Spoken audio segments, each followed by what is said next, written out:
नमस्कार दोस्तों। जैसे कि आप सब लोग जानते हो, PWR कंप्यूटर क्लासेस यूट्यूब पर एक नया चैनल है। हमारी चैनल का मकसद उन छात्रों तक हमारे कंप्यूटर क्लासेस की सुविधाएं एवं स्टडी पहुंचाना है जो कि दूर से नहीं आ सकते। इससे पहले हमने एक वीडियो बनाई थी। उस वीडियो में हमने हमारे YouTube channel PWR computer classes का एक इंट्रो वीडियो डाला था, और आज की इस वीडियो में हम जानेंगे कि हमारे computer classes PWR computer classes पर क्या क्या कोर्सेज कराए जाते हैं, वहाँ इसका सिलेबस क्या क्या होता है।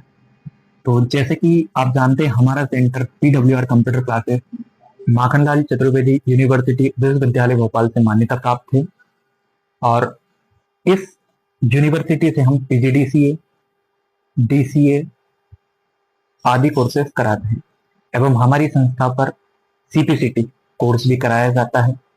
हम इन सभी के सिलेबस जानेंगे। इसके अलावा हमारे सेंटर पर basic computer plus PGDCA, DCA, Tally Prime, web design, DTP, CPCT आदि कोर्सेज कराए जाते हैं।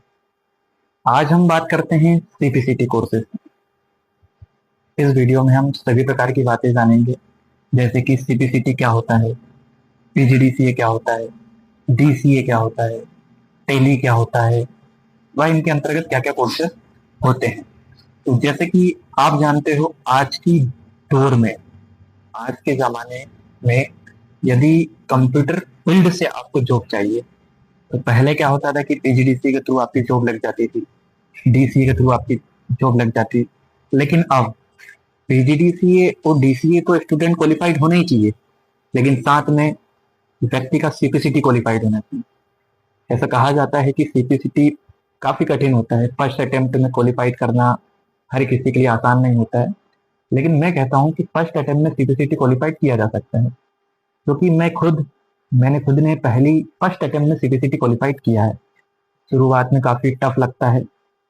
टफ लगने का कारण ये होता है कि कुछ छात्र ऐसे होते हैं जिन्होंने ना तो अभी तक DCA किया है, ना PGDCA किया है, ना कंप्यूटर में कोई बेसिक कोर्स भी नहीं किया है, और वो डायरेक्ट CPCT का पेपर देते हैं।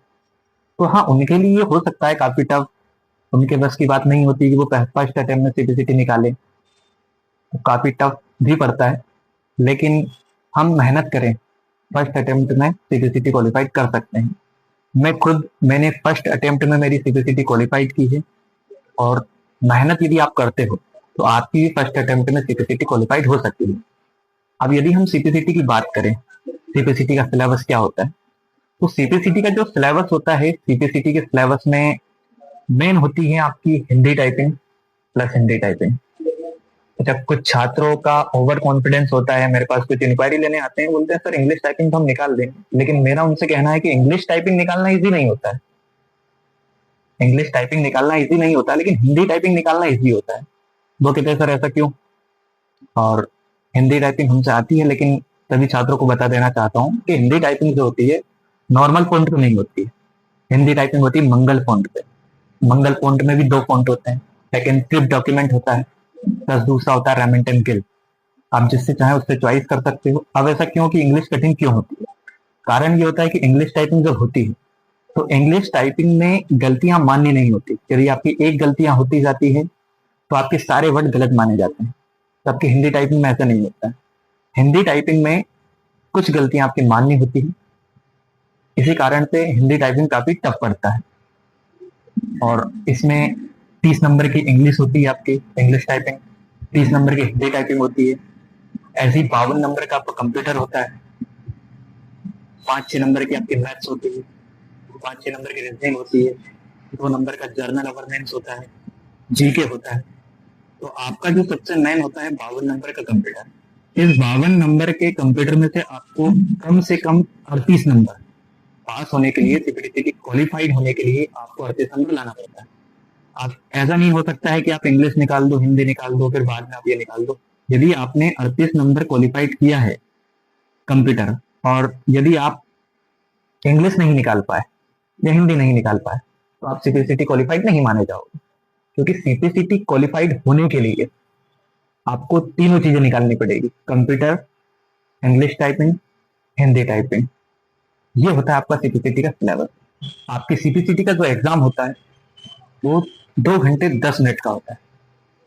इसमें शुरुआती के जो 1 घंटे होते हैं, 60 मिनट आपको दिए जाते हैं, उसमें आपकी जो होती है, आपके कंप्यूटर होते हैं। फिर इसके बाद में आपको 10 मिनट का ब्रेक मिलता है। कंप्यूटर पे आपका टेस्ट होता है, जो सारे ऑप्शनल चीजें होती हैं। वहां पर जो पेपर होता है आपका कंप्यूटर पर ही होता है, थ्योरिकल पेपर नहीं होता है। और फिर 10 मिनट का आपको ब्रेक मिलता है। 10 मिनट का ब्रेक मिलने के बाद आपको सबसे पहले करनी पड़ेगी इंग्लिश टाइपिंग। फिर इंग्लिश टाइपिंग होती है 15 मिनट की आपकी। 15 मिनट के बाद में 15 मिनट की होती है हिंदी टाइपिंग। इस तरीके से आपका पेपर होता है सीपीसीटी का। फिर सीपीसीटी का पेपर होने के बाद तुरंत बाद आपके सामने एक रिजल्ट होता है। आपको एक फीडबैक देने का ऑप्शन देता है। आपको फीडबैक देना पड़ता है कि आपको जो संस्था थी जहाँ पर आपने सीपीसीटी का पेपर दिया है, जो कॉलेज हो, जो भी हो वगैरह, यूनिवर्सिटी वगैरह, उनके द्वारा क्या सुविधाएं आपको प्रदान की गई, क्या कारण थे, क्या समस्याएं थी जिनकी वजह से आप सीपीसीटी क्वालिफाई करें, या फिर आपको कोई असुविधा हो तो वो फीडबैक भी आप दे सकते हैं। उसके बाद आपको होता है रिजल्ट। कुछ छात्र रिजल्ट नहीं देख पाते हैं, लेकिन चिंता की बात नहीं होती है। कम से कम 1.5 महीने बाद में आपका स्कोर कार्ड भी बन के आता है। उस स्कोर कार्ड में आपको पता चल जाता है कि आप सीपीसीटी क्वालिफाइड कर पाए हैं या सीपीसीटी क्वालिफाइड नहीं कर पाए हैं।